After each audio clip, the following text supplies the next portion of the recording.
Hello, and welcome to Sobercast, where we provide AA speaker meetings and workshops in podcast format. We're an ad-free podcast, and if you enjoy listening, please help us be self-supporting by visiting Sobercast.com, look for the donate link, and drop $1 or $2 into our virtual basket. We hope you enjoy the podcast. Have a great day. Hi, everyone. Hi, my name is Sue, and I am an alcoholic. And my home group is Clarkston, and I have a Clarkston 12-step group, again, representing here tonight. Thank you for having us. I have a sponsor who has a sponsor, and I'm going to kind of tell you my version of our story. I'm going to start with the math, so you don't have to keep guessing. I was born in December 1961. So I'm currently 52, and I will be 53 at the end of this year, God willing. I got sober at the tender age of 47. So my sobriety date, my first and so far only, please God, is June 25th, 2009. So again, God willing, I'll have 5 years this summer. So that being said, we'll go back to briefly how it was. I was born in London, England. If I didn't have a silver spoon in my mouth, I didn't know it. Because I was spoiled rotten. I'm a spoiled kid.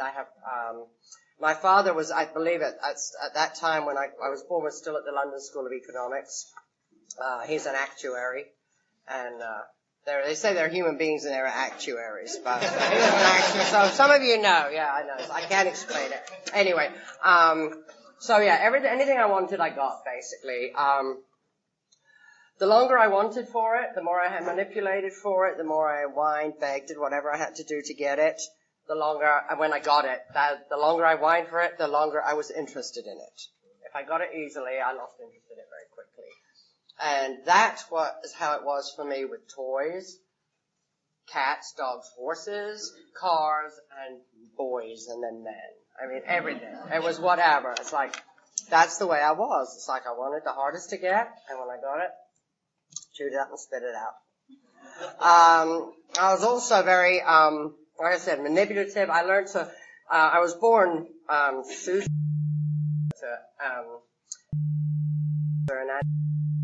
who were otherwise known as Hans Korn and Hannelore Elisabeth Sacheler. So, from the get-go, nothing was as it seemed. As my ex-husband calls me, the limey Jaime. They fled from Germany, and I got born in England, so. Anyway, yeah. Weird. Anyway, so, that's my childhood. It was very happy, spoiled rotten, really protective, spoiled, nothing unhappy. I remember, family, remember drinking little sips here and there and playing with drinks. Nothing that much in my childhood that I can remember having much bearing on what I now know. 10 years old, we moved to Toronto, Canada for a couple of years and came back to England when I was 12. And that's when I remember drinking to get drunk for the first time. I was with a bunch of, I think, 12, likewise, like-aged girls. And there may have been boys there, I don't know. But there was, in England, the cider in England, it has a little bit of alcohol in it. I know cider here is I think, pretty much not alcohol, but that was fermented enough that if you drank a gallon of it, you really got sick and drunk. And that's what happened. And I remember somehow being in a bathroom and throwing up, and I think I couldn't unlock the door, but somehow my parents got called and got me out of there. And I don't remember, didn't go right back. I don't remember much else about that, except that was probably my first real drunk. By the time I was 15 or 16, it was to go to the pub, down the pub was quite a regular pastime. Throw darts, shoot some pool, have a couple of beers.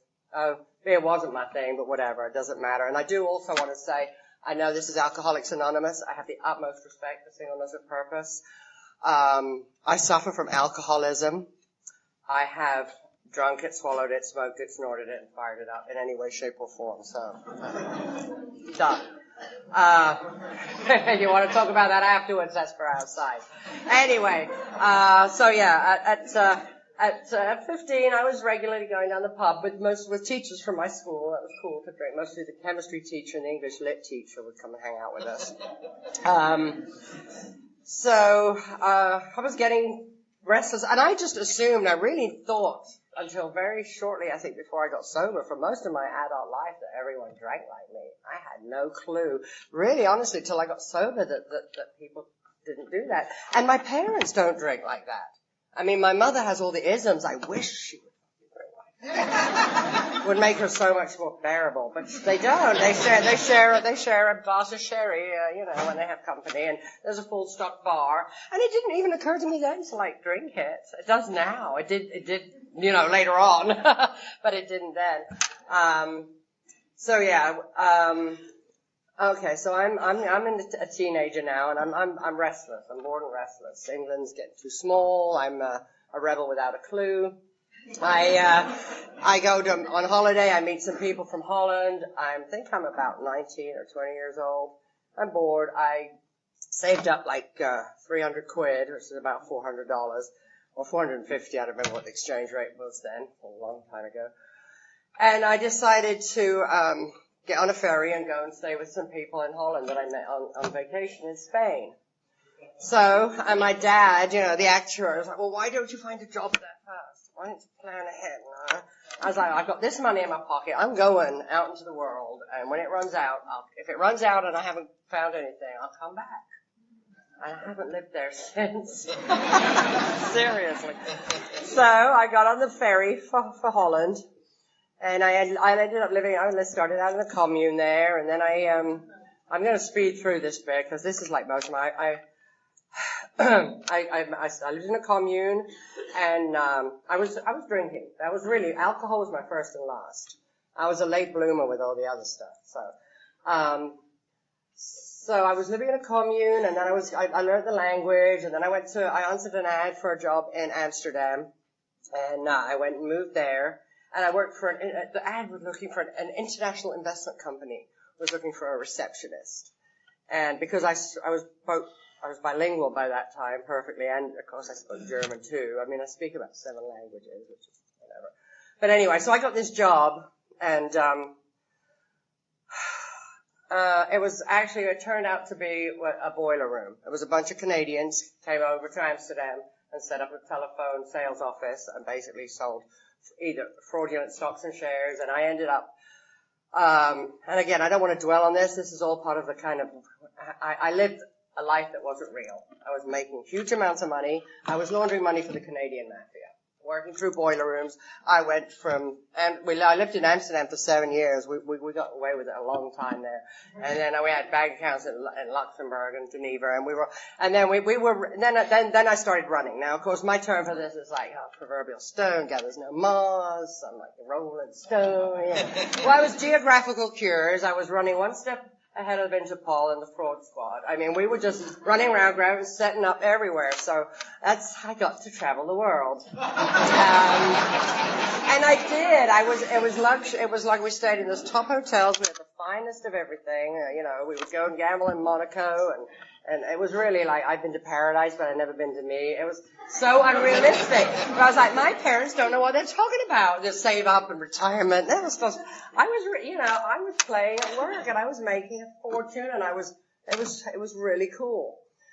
And I have come to learn now so much that what my higher power, what I thought was like me being hot and me, cooking the books and getting us out of this, and I got us out of that just before the cops came, and I did that. I thought that was me being, shit hot.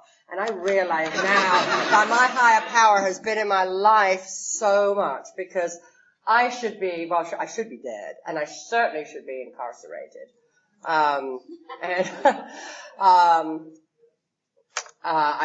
The fact I'm not is a huge miracle. And the longer I stay sober, I look back and I think I find more and more things that I'm like, oh, wow. I hot-footed around. I went from, and I'm also an extremist. I don't know if that's, I mean, one minute I'm jet-setting with running all over the world. The next minute I was like, okay, I gotta take a break from this. I'm going to live on a kibbutz in Israel. And I lasted about 6 weeks, and I was like, I've got to buy a car so I can drive into Tel Aviv and party. And I was on a religious kibbutz studying Hebrew and Judaism, and then I would get in my little car and drive to Tel Aviv and party my ass off. I mean, I fit in everywhere. I mean, I didn't feel uncomfortable. I felt totally comfortable wherever I was. Anyway, so finally, the world was getting hip to what was going on with the boiler rooms, and there was a book written about us called Entrepreneurs. I was named in that. I was becoming persona non grata in a few countries where I had just escaped by the skin of my teeth. So there's a couple of countries in the world that I probably would choose not to go back to right now, and I wouldn't be welcome. So anyway, just traveling. Somehow I met someone who knew someone. Anyway, I ended up in Kennesaw, Georgia. Kennesaw. I ended up in Kennesaw, Georgia, 1990. And, yeah. So, that was in 1990. That's when I got to Georgia. And at that time, I was starting to question myself about, who am I really? Because I couldn't tell you what my favorite color was. It was whatever you wanted it to be. I just fit in everywhere. So I also went through a phase of, met a blues musician and went around the world managing him, which is just tagging along really.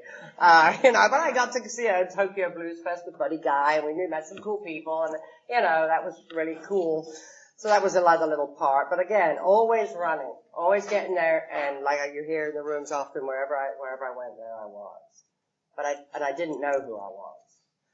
So anyway, I get to Georgia, and I start, what did I go? Living out in Kennesaw, and I won't even get into what I was doing out there, but I ended up managing a bar called Blues Harbor when it was in underground Atlanta.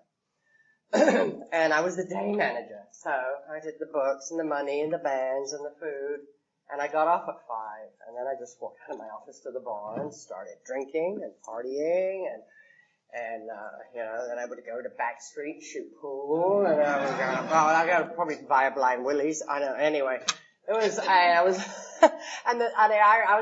working in underground Atlanta, and I was living at Greenhouse Patio Apartments in Kennesaw, and driving every day, driving into work and out.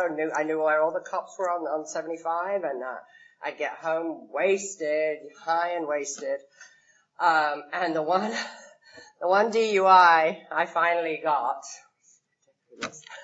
I was with the night manager from Blues Harbor, and we were driving from Blues Harbor to Buckhead, and I had a convertible, and I was cranking the music, and we're driving up Peachtree, and she was doing this. And that's why the bloody cops pulled me over, right? I was like, why did you do that? So that was the one DUI I had, and that was about 92, I think. And I still had a British driver's license, so they couldn't even take it from me. That's really, this is my higher power. They couldn't take it from me. The whole thing cost $1,000. I walked through court into judge's chambers. We chatted about steel magnolias for a while. She charged me $600. I paid this, that, and it was about $1,000, and I still had my English license. So anyway, fast forward. By this time, my drinking and drugging is really taking off. But I'm having a blast. I'm partying. I am having no consequences. Anytime I'm not making quite enough money, I just, Daddy, and they are the enablers, bless their hearts, poster children for untreated Al-Anon. And it loved me, kept loving me every, ka-ching, ka-ching. So I got into ran a pretty successful business, buying and selling alcohol. And it was successful because I slept once a week. I was open 24/7. I slept for a 24-hour period a week. And I actually, was smart. So I knew what I could and couldn't use. Now at that time I think I wasn't having fun anymore. But then this guy came into my life and he partied like I did. And I'm like, oh my God. So I married him. I was like, oh my God, this guy parties like I do. And then the money side of it wasn't doing so well because I There was no, there was no budgeting anymore. It was balls to the wall partying 24/7. So we got married and we got pregnant. This is, again, God doing for me because he asked me, he wanted to build a baby. That was how romantic. I said, let's build a baby. And I'm like, I said, seriously, I'm too old, I'm too selfish, I had all the excuses, but I thought, you know what, yeah, let's just stop these pills. I've been on them since I was 15 and I'm 38 now, so I'll stop the pills and we'll see what happens. Boom! I was pregnant. And I didn't know I was pregnant, probably because I just didn't pay any attention to anything until I was into my 4th month. So the fact that, so anyway, this is a huge part of my story, that my child was, through nothing that I did, was perfectly healthy, handsome, smart. The birth was, relatively easy. My husband and I were happily married. We flew to England in February and stayed there till Zach was born on the 2nd of April, 2000. We came back here. We managed to, at that time, we were pretty successful. I mean, he was there he was working successfully. We moderated our drinking and drugging. We made a big decision, no more shooting cocaine, no more needles. That was huge. Okay. And the only reason we decided to do that was because when we got back from England with this 3.5-week-old baby, a friend of mine went out of town and we bought a bunch of it and we partied and we didn't enjoy it with having a baby. So we threw it away and we said no more. So for a while we had I was at that time, my parents helped us buy a house, just down the street from my mother-in-law. And she was great and I still love her and I still call her Mama today. Mother and I were co-presidents of the Garden Club and the DeKalb Federation Garden Club. When Zach started going to Oak Grove United Methodist Young Children's School, I started volunteering there. And they finally, they hired me as a parapro, a teacher's aide. It's a private school, so a teacher's aide. And I would float. So I was basically looking after children from 6 months to 6 years old. And as time went on, by the time Zach was 5, my husband and I were having some real problems, and I couldn't figure out what it was. I did not understand what was going wrong, because we had always partied together, we tempered our partying, but something had happened. And I come to find out that he had turned to a different brand of alcohol. And I'm like, I thought that was the problem. I was like, he had discovered this methamphetamine, which is, I'm just going to say, and, and it was like, that was the problem with our marriage. We can party together, but we're on different planes. How can we enjoy it? So, it was ridiculous. I find that with this disease, it will trick us to thinking it's anything but what it is. It's anything but what it is. So yeah, the DUI case is, anything. So yeah, that was what I thought was the problem with our marriage, was that he started shooting meth, and I wasn't. So, that, in a very short time, we had, it went to hell in a handbasket. By 2005, we were pretty much done. In May of 2006, my parents had come. It was very, very ugly. But again, there's a big part, God doing for me what I couldn't do for myself. At this time, there were a lot of people hanging out in the in-law suite, in our basement in-law suite. And I called them the children under the stairs and the rats in the basement. Because Zach and I were living on the middle level and the top level, and Dean and all our those friends were in the garage and the basement. So, we were like, we'd pass you and say fuck you on the stairs once in a while. Or if, accuse each other of stealing each other's shit, whatever. But anyway, my dream house had become a hell house. And then one day I had enough, but I waited till we'd both been up for about a week and a half. And I said, that's it. We either get help or you get out now. And I mean now. And he was like, and he just went off. And it was the only time he got physical and violent with me in front of our son. And it was really ugly. And then I also went ballistic and started smashing stuff and throwing stuff. And, the end result was that was finally, he left Somebody, a tenant I had downstairs cleaned up all the mess. All the children from under the stairs that that got scared and ran off to pool their pennies and found a room at the motel. And they left. And the next day, the defects and the police were at my door. I mean, and the house was clean and spotless. There was no one in it. I opened the door and they said, neighbors report you have some strange behavior from your husband. So we'd like to look around. And I said, is he on drugs? And I said, well, I don't know, but that would sure explain his mood swings. But you know what? You're too late. He left 2 days ago. I threw him out 2 days ago. And Zach was next to me and piped up. And he goes, yeah, that's why my daddy tried to kill my mommy.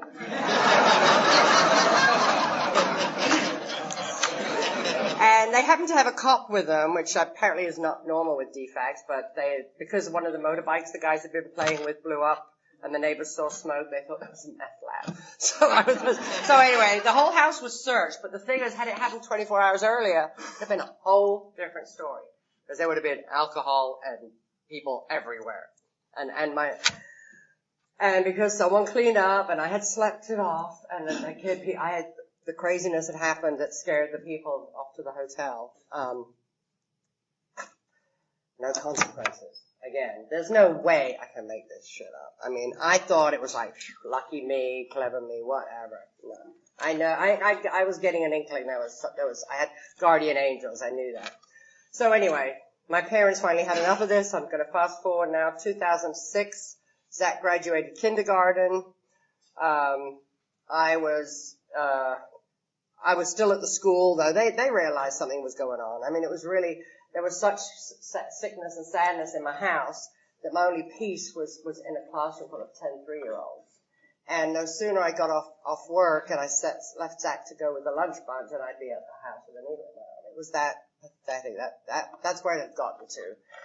And, again, I was looking for every reason, everything other than what it was. Looking for any excuse. House got sold. Dean was out somewhere. My parents rented me a little cottage. They were such enablers. God love them. They rented me a little house. They said, we'll pay the rent for 6 months and then you're on your own. I'm like, okay. And I knew it was rubbish. They would always be there for me. But they said, why don't you send Zach to England for the summer? He was just graduating kindergarten. Like I said, the pre-K school was pretty much caught on to what was going on. So I agreed to send Zach to England for a couple of months. And once they got him, once he was there, that was it. The 1-800-DADDY line got disconnected. The IV to the bank account was pulled. And I was left kicking and screaming, threatening with international federal kidnapping charges. But I didn't even know what I was going to do. Couldn't know how to pay a bill. And for a year, I kept on, with that. I got to the point where I was squatting in the cottage, we were stealing electricity from the street. I mean, you'd think I would have hit bottom. At that time, I was using a gentleman or a man who was crazy in love with me, and he was a tree climber and made good money, so he could support my every habit and whim, and he was crazy about me, and I used him terribly. And in 2006, Zach had gone to England in June, right after the finish of school. My parents were letting me speak to him maybe once a week if he or I didn't cry. It was horrendous.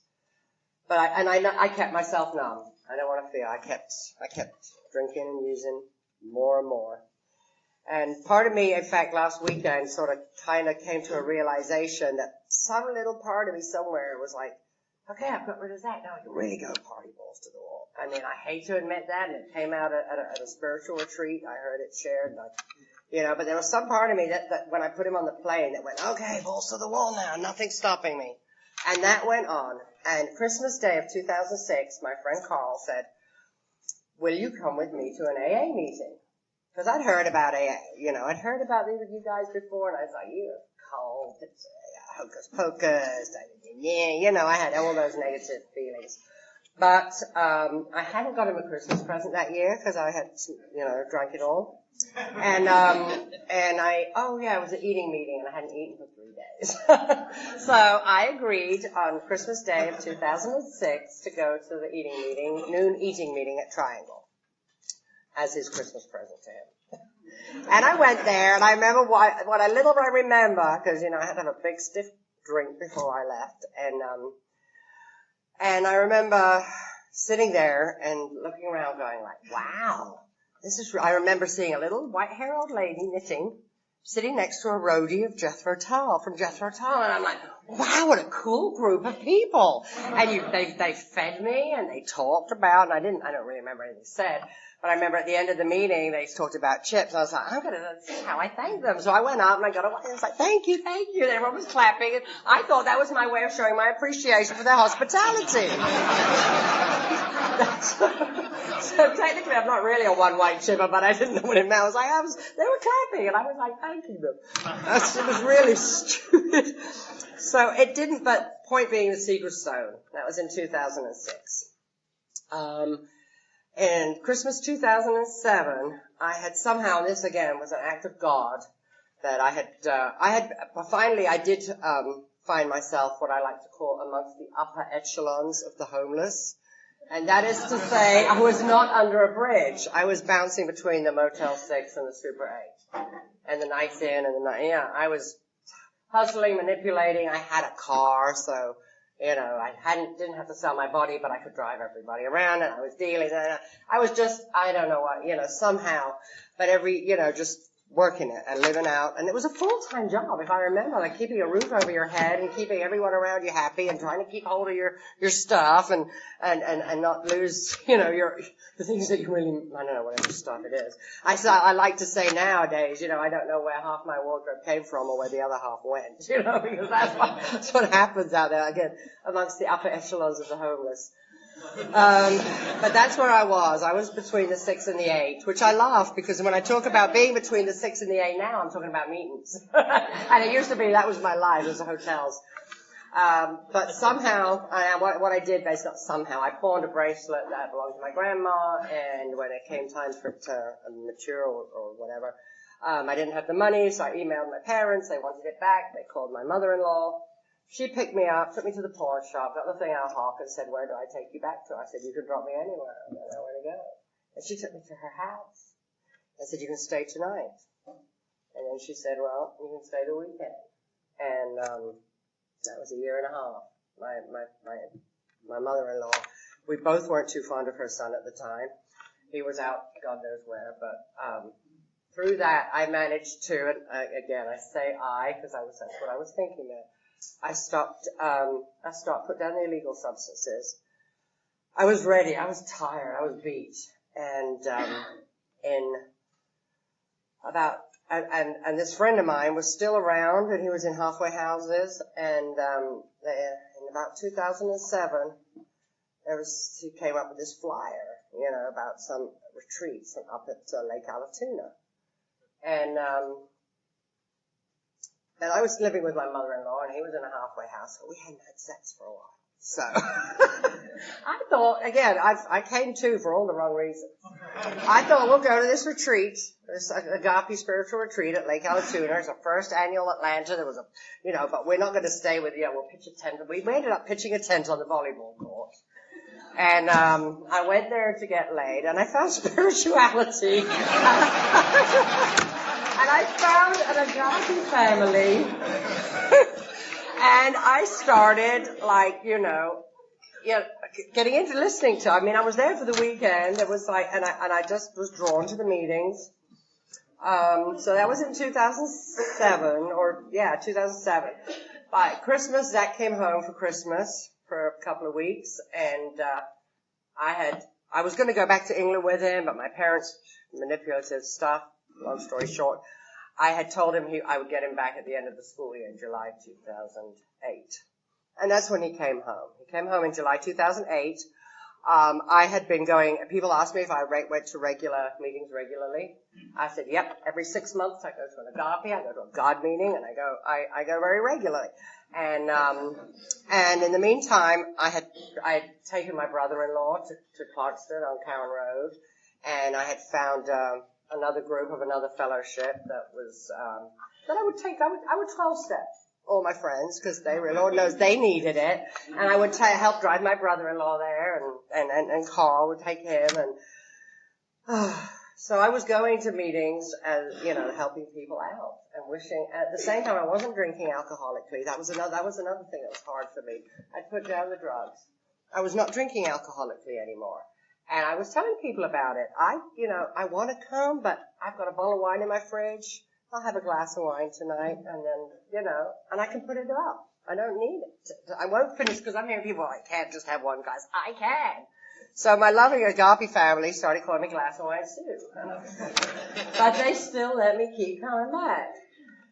And finally, they say when the student is ready, the teacher will appear. Well, in my case, the student was ready, the teacher appeared, but she wasn't ready. I can assure you.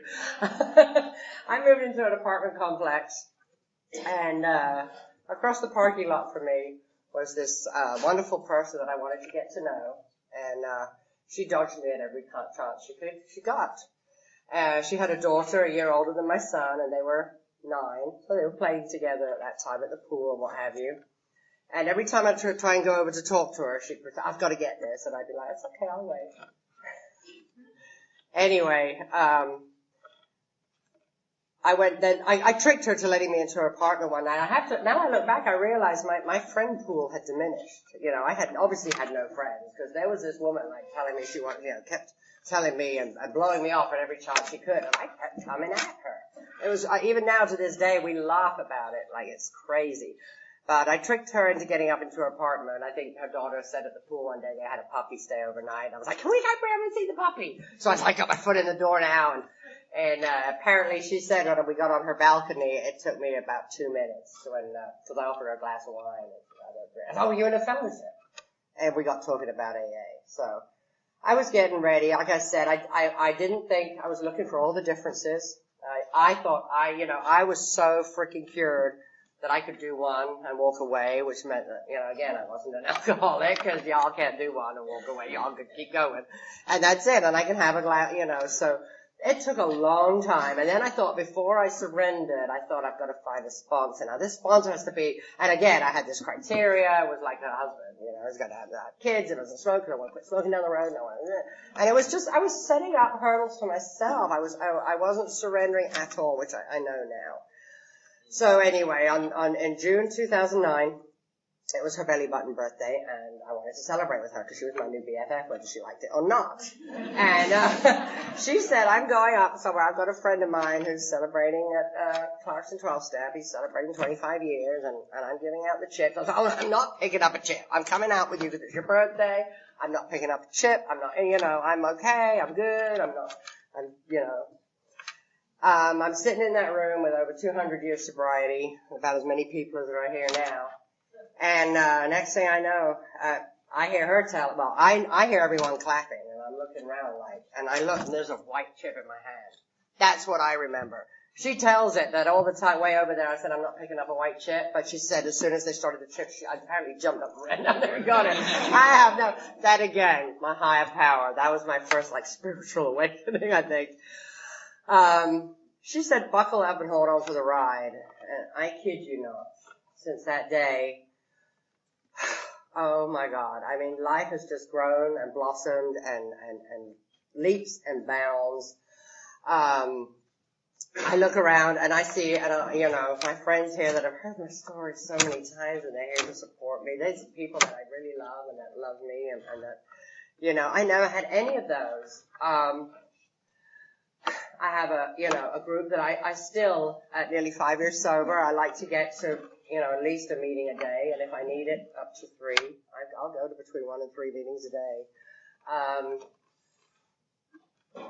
I chair meetings. I've been a member at large on the steering committee at Clarkston. I've been secretary of the zone, a title I love because it sounds so cool. Secretary of the zone, man. That's really, I've done that for my second year of that. My son, I introduced him to Alateen, and he didn't like it. But this is what my sponsor told me, you're the parent, he's the child. So I said, okay, you're coming. I need you to come with me. And I made him come a few times. And he is now the proud co-founder of a group called In Town Alateen that meet at NABA on Thursday nights at 8. It started out with him and maybe a sponsee or two of my kids, 2 or 3 kids, and a meeting sponsor. And the last time, they now have between 30 and 40 kids every Friday night. He got to Pied Isle and sat on the speaker panel there. He's a little 14-year-old circuit speaker for Alateen. I mean, he just carries the message. I had a sponsee whose husband killed himself, and we were going to the house as you go visit, and Zach said, she had 3 children. The middle one was Zach's age. He's like, what do I say to him? I said, why don't you tell him about Alateen? So he 12-stepped her son into Alateen, and he's just, and it just blows my mind. I mean, he gets this with so much quicker than I do. I mean, he gets the program. He's supportive. He knows what's he knows the difference. He sees the difference. Thank God, at 6, I think he's blotted out a lot. I don't think he remembers all that much, that went down before, but, now he does know there's a big difference, and he also sees his father, has not found recovery, and is now where my brother-in-law, may he rest in peace, lived in the in-law suite at his mother's. He passed away of this disease, and she's basically moved him in there where the brother-in-law vacated. So he sits and doesn't work, and he plays in the lower garage. And Zach gets to see a sober alcoholic versus one that isn't sober. And he has a higher expectation of me. Like when he asks me to, he wants me to be there, or if I'm a minute late, he goes off on me. Or if I'm he's like, I said, do you do that to your dad? He's like, no, Mom, that's Dad. Come on. He holds me to a higher standard. He said, of course I'm not. That's Dad, Mom. Don't be silly. He has no expectations.